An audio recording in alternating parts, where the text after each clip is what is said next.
Livro dos Médiuns, capítulo 20, da influência moral do médium, perguntas da 226 a 230. Questões diversas, dissertação de um espírito sobre a influência moral. 226. Primeira, o desenvolvimento da mediunidade guarda relação com o desenvolvimento moral dos médiuns? Não. A faculdade propriamente dita se radica no organismo.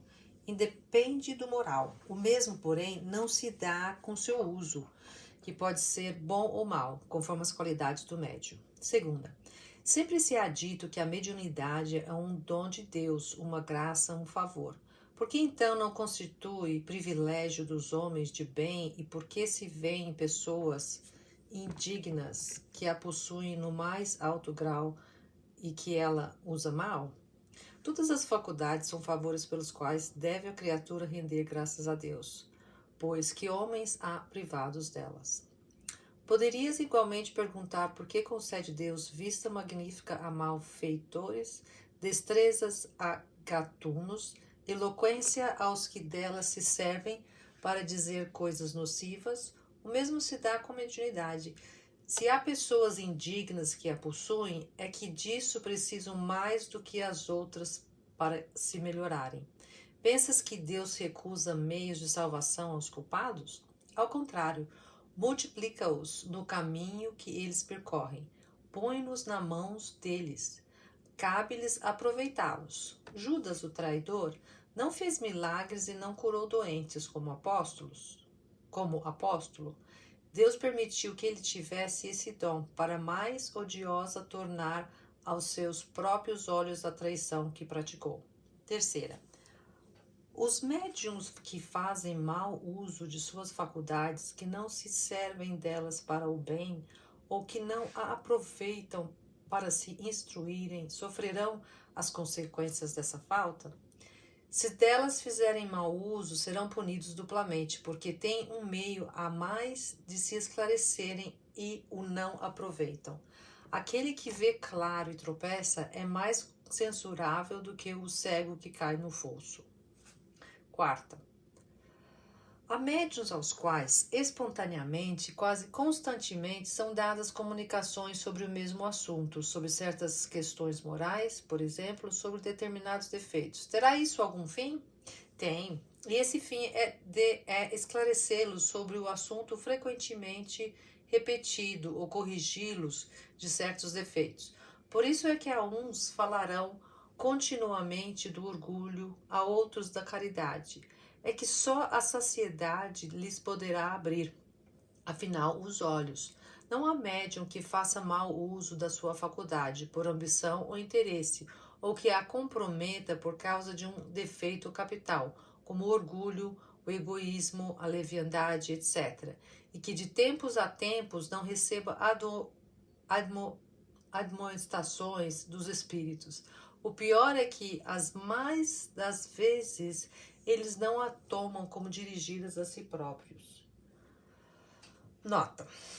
É frequente usarem os espíritos de circunlóquios em suas lições, dando-as de modo indireto para não tirarem o mérito àquele que as sabe aproveitar e aplicar. Porém, tais são a cegueira e o orgulho de algumas pessoas que elas não se reconhecem no quadro que se lhes põe diante dos olhos. Ainda mais, se o espírito lhes dá a entender que é delas que se trata, zangam-se e o qualificam de mentiroso ou malicioso. Só isso basta para provar que o espírito tem razão. Quinta, nas lições ditadas de modo geral ao médium, sem aplicação pessoal, não figura ele como instrumento passivo para instrução de outrem? Muitas vezes os avisos e conselhos não lhes são dirigidos pessoalmente, mas a outros, a quem não os podemos dirigir senão por intermédio dele, que entretanto deve tomar a parte que lhe caiba em tais avisos e conselhos, senão o cega o amor próprio. Não creiais que a faculdade mediúnica seja dada somente para correção de uma ou duas pessoas. Não. O objetivo é mais alto. Trata-se da humanidade. Um médium é um instrumento pouquíssimo importante como indivíduo. Por isso é que, quando damos instruções que devem aproveitar a generalidade dos homens, nos servimos dos que oferecem as facilidades necessárias. Tenham-se, porém, como certo que tempo virá em que os bons médios serão muito comuns, de sorte que bons espíritos não precisarão servir-se de instrumentos maus. Sexta, visto que as qualidades morais do médium afastam os espíritos imperfeitos, como é que um médium dotado de boas qualidades transmite respostas falsas ou grosseiras? Conheces, porventura, todos os encaninhos da alma humana?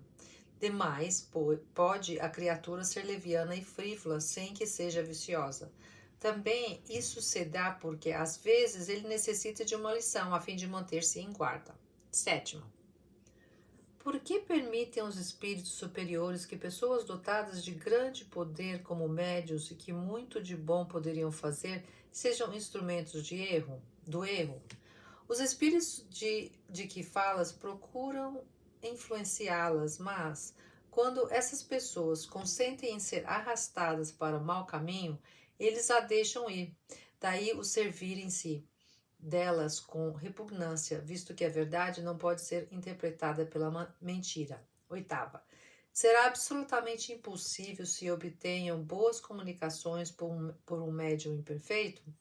O médium imperfeito pode algumas vezes obter boas coisas, porque se dispõe de uma bela faculdade. Não é raro que os bons espíritos se sirvam dele, à falta de outro em circunstâncias especiais. Porém, isso só acontece momentaneamente, porquanto, desde que os espíritos encontrem um que mais lhe convenha, dão preferência a este. Nota: deve-se observar que, quando os bons espíritos vêm de um médium, deixa de ser bem assistido e se torna, pelas suas imperfeições, presa dos espíritos enganadores. Quase sempre fazem surgir circunstâncias que lhe desvendam os defeitos e o afastam das pessoas sérias e bem intencionadas, cuja boa-fé poderia ser ilaqueada. Nesse caso, quaisquer que sejam as faculdades que possua, seu afastamento não é de causar saudades. Nona. Qual o médium que se poderia qualificar de perfeito? Perfeito? Ah, bem, sabes que a perfeição não existe na Terra, sem o que não estaríeis nela. Dize, portanto, bom médium, e já é muito, pois que eles são raros. Médium perfeito seria aquele contra o qual os maus espíritos jamais ousassem uma tentativa de enganá-lo. O melhor é que, se simpatizando somente com os bons espíritos, tem sido o menos enganado. Décima. Se ele só com os bons espíritos simpatiza, como permitem eles que seja enganado? Os bons espíritos permitem, às vezes, que isso aconteça com os melhores médios para lhes exercitar a ponderação, para lhes ensinar a discernir o verdadeiro do falso. Depois, por muito bom que seja, um médio jamais é tão perfeito que não possa ser atacado por algum lado fraco. Isso lhe deve servir de lição. As falsas comunicações que de tempos em tempos ele recebe são avisos para que não se considere infalível e não se ensoberbeça. Porque o médium que receba as coisas mais notáveis não tem que se gloriar disso, como não o tem o tocador de realejo, que obtém belas áreas movendo a manivela do seu instrumento. 11. Quais as condições necessárias para que a palavra dos espíritos superiores nos chegue isenta de qualquer alteração? Querer o bem, repulsar o egoísmo e o orgulho, ambas essas coisas são necessárias. 12. Uma vez que a palavra dos espíritos superiores não nos chega pura senão em condições difíceis de se encontrarem preenchidas, esse fato não constitui um obstáculo à propagação da verdade? Não, porque a luz sempre chega ao que a deseja receber. Todo aquele que queira esclarecer-se deve fugir às trevas, e as trevas se encontrarão na impureza do coração. Os espíritos que considerais como personificações do bem não atendem de boa vontade ao apelo dos que trazem o coração manchado pelo orgulho, pela cupidez e pela falta de caridade. Expurguem-se, pois, os que desejam esclarecer-se de toda a vaidade humana e humilhem a sua inteligência ante o infinito poder do Criador. Esta a melhor prova que poderão dar de sinceridade do desejo que os anima. É uma condição a que todos podem satisfazer. 227. Se o médium, do ponto de vista da execução, não passa de um instrumento, exerce todavia influência muito grande sobre o aspecto moral. Pois que, para se comunicar, o espírito desencarnado se identifica com o espírito do médium. Essa identificação não se pode verificar senão havendo entre um e outro simpatia, e se assim é lícito dizer-se afinidade. A alma exerce sobre o espírito livre uma espécie de atração ou de repulsão, conforme o grau da semelhança existente entre eles. Ora, os bons têm afinidade com os bons, e os maus com os maus, donde se segue que as qualidades morais do médium exercem influência capital sobre a natureza dos espíritos que por ele se comunicam. Se o médium é vicioso, em torno dele se vêem grupar os espíritos inferiores, sempre prontos a tomar o lugar aos bons espíritos evocados. As qualidades que, de preferência, atraem os bons espíritos são a bondade, a benevolência, a simplicidade do coração, o amor do próximo, o despreendimento das coisas materiais. Os defeitos que os afastam são o orgulho, o egoísmo, a inveja, o ciúme, o ódio, a cupidez, a sensualidade e todas as paixões que escravizam o homem à matéria. 228. Todas as imperfeições morais são outras tantas portas abertas ao acesso dos maus espíritos. A que, porém, eles exploram com mais habilidade, e é o orgulho, porque é a que a criatura menos confessa a si mesma. O orgulho tem perdido muitos médiuns dotados das mais belas faculdades e que, se não fora essa imperfeição, teriam podido tornar-se instrumentos notáveis e muito úteis, ao passo que, presas de espíritos mentirosos, suas faculdades, depois de se haverem pervertido, aniquilaram-se, e mais de um se viu humilhado por amaríssimas decepções. O orgulho nos médios traduz-se por sinais inequívocos, a cujo respeito tanto mais necessário se insista, quanto constitui uma das causas mais fortes de suspeição no tocante à veracidade de suas comunicações. Começa por uma confiança cega nessas mesmas comunicações e na infabilidade do espírito que lhes dá. Daí um certo desdém por tudo que não venha deles. É que julgam ter o privilégio da verdade. O prestígio dos grandes nomes com que se adornam os espíritos tidos por seus protetores o deslumbra, e como neles o amor próprio sofreria. Se houvessem de confessar que são ludibriados, repelem todo e qualquer conselho, evitam-nos mesmo, afastando-se de seus amigos e de quem quer que lhes possa abrir os olhos. Se condescendem em escutá-los, nenhum apreço lhes dão as opiniões, porquanto duvidar do espírito que o assiste fora quase uma profanação. Aborreçam-se com a menor contradita, com uma simples observação crítica, e vão às vezes ao ponto de tomar ódio às próprias pessoas que lhes têm prestado serviço. Por favorecerem a esse insulamento e que os arrastam os espíritos que não querem contraditores. Esses mesmos espíritos se comprazem em lhes conservar as ilusões, para o que os fazem considerar coisa sublime as mais poupudas absurdidades. Assim, confiança absoluta na superioridade do que obtém, desprezo pelo que deles não venha, irrefletida importância dada aos grandes nomes, recusa de todo conselho, suspeição sobre qualquer crítica, afastamento dos que podem emitir opiniões desinteressadas, crédito em suas aptidões, apesar de inexperientes, tais as características dos médios orgulhosos. Devemos também convir em que, muitas vezes, o orgulho é despertado no médio pelos que o cercam. Se ele tem faculdades um pouco transcendentes, é procurado e gabado e entra em julgar-se indispensável. Logo toma ares de importância e desdém. Quando presta a alguém o seu concurso, mais de uma vez tivemos motivo de deplorar elogios que dispensamos a alguns médios com o intuito de os animar. 229. A par disso, ponhamos em evidência o quadro do médium verdadeiramente bom, daquele em que se pode confiar. Supor-lhes-emos, antes de tudo, uma grandíssima facilidade de execução e permita se comuniquem livremente os espíritos que sem encontrarem qualquer obstáculo material. Isto posto, o que mais importa considerar é de que natureza são os espíritos que habitualmente os assistem, para o que não nos devemos ater aos nomes, porém à linguagem.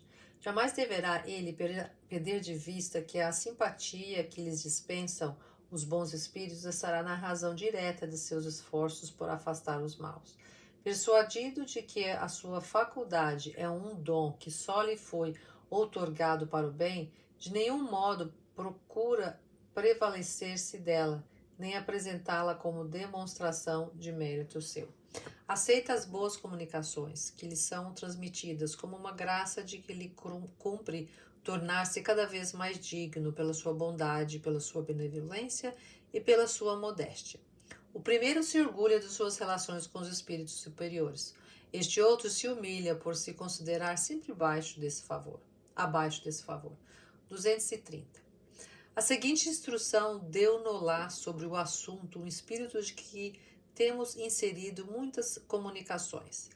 Já o dissemos, os médios, apenas como tais, são secundária influência, exercem nas comunicações dos espíritos. O papel deles é o de uma máquina elétrica, que transmite os despachos telegráficos de um ponto da Terra a outro ponto distante.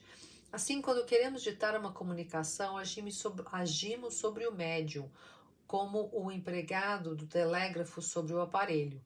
Isto é, do mesmo modo que o tic-tac do telégrafo traça a milhares de léguas sobre uma tira de papel os sinais reprodutores do despacho, também nos comunicamos por meio de aparelho mediúnico, através das distâncias incomensuráveis que separam o mundo visível do mundo invisível, o mundo imaterial do mundo carnal, o que vos queremos ensinar. Mas, assim como as influências atmosféricas atuam, perturbando muitas vezes as transmissões do telégrafo elétrico, igualmente a influência moral do médium atua e perturba às vezes a transmissão dos nossos despachos de além-túmulo, porque somos obrigados a fazê-los passar por um meio que lhes é contrário. Entretanto, essa influência a miúde se anula pela nossa energia e vontade e nenhum ato perturbador se manifesta.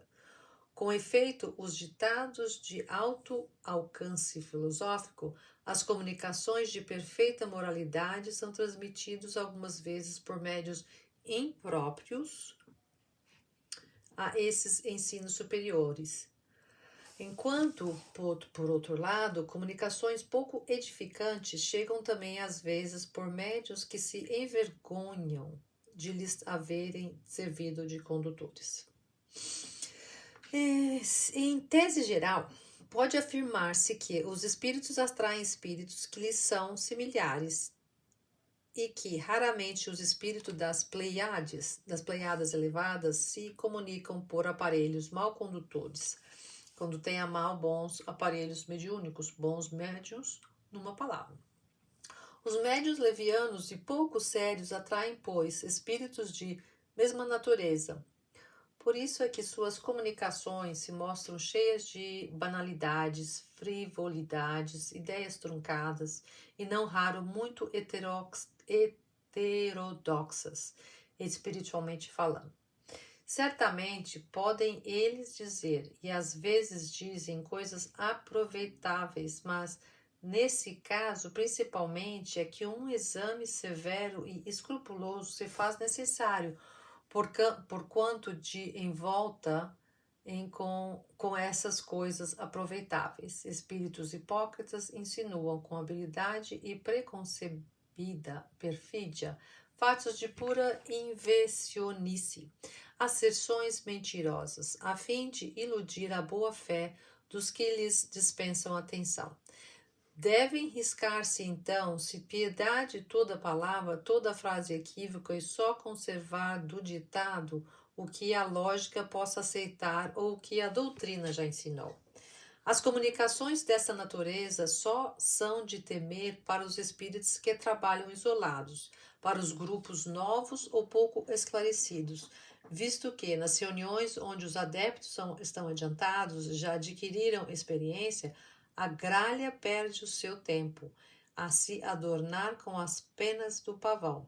Acaba sempre desmascarada. Não falarei dos médiuns que se comprazem em solicitar ou receber comunicações obscenas. Deixemos de se deleitem na companhia dos espíritos cínicos. Aliás, os autores das comunicações desta ordem buscam por si mesmos a solidão e o isolamento, porquanto só desprezo e nojo poderão causar entre os membros dos grupos filosóficos e sérios.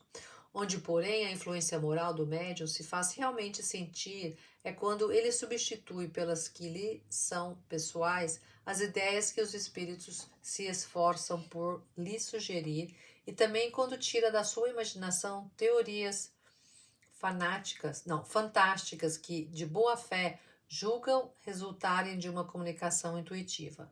É de apostar-se, então, 1000 contra 1 que isso não passa de reflexo do próprio espírito do médium. Dá-se mesmo o fato curioso de mover-se a mão do médium, quase mecanicamente às vezes, impelida por um espírito secundário e zombeteiro. É essa a pedra de toque contra a qual vem quebrar-se as imaginações ardentes, por isso que, arrebatadas pelo ímpeto de suas próprias ideias, pelas lantejoulas de seus conhecimentos literários, os médios desconhecem o ditado modesto de um espírito criterioso e, abandonando a presa pela sombra, o substituem por uma paráfrase empolada. Contra este escolho terrível, vem igualmente chocar-se as personalidades ambiciosas que, em falta das comunicações que os bons espíritos lhes recusam, apresentam suas próprias obras como se fossem desses espíritos. Daí a necessidade de serem os diretores dos grupos espíritas, dotados de fino trato, de rara sagacidade, para discernir-se as comunicações autênticas das que não o são e para não ferir os que se iludem a si mesmo. Na dúvida, abstém-te, diz um dos vossos velhos provérbios. Não admitais, portanto, senão o que seja aos vossos olhos de manifesta evidência. Desde que uma opinião nova venha a ser expendida, por pouco que vos pareça duvidosa, fazei-a passar pelo crisol da razão e da lógica e rejeitai desassombradamente o que a razão e o bom senso reprovarem. Melhor é repelir 10 verdades do que admitir uma única falsidade, uma só teoria errônea. Efetivamente, sobre essa teoria poderíeis edificar um sistema completo, que desmoronaria o primeiro sopro da verdade, como um monumento edificado sobre areia movediça, ao passo que as rejeitardes hoje algumas verdades. porque não vos são demonstrada clara e logicamente. Mais tarde, um fato brutal, uma demonstração irrefutável virá afirmar-vos a sua autenticidade. Lembrai-vos, no entanto, ó espíritas, de que para Deus e para os bons espíritos só há de impossível a injustiça e a iniquidade. O espiritismo já está bastante espalhado entre os homens e já moralizou suficientemente os adeptos sinceros de sua santa doutrina para que os espíritos já não se vejam constrangidos a usar de maus instrumentos, de médios imperfeitos. Se, pois, agora um médio qualquer que lhe seja de se tornar objeto de legítima suspeição pelo seu proceder, pelos seus costumes, pelo seu orgulho, pela sua falta de amor e caridade, repeli suas comunicações. Porquanto aí estará uma serpente oculta entre as ervas. É essa a conclusão a que chego sobre a influência dos médiuns. Assinado Erasto.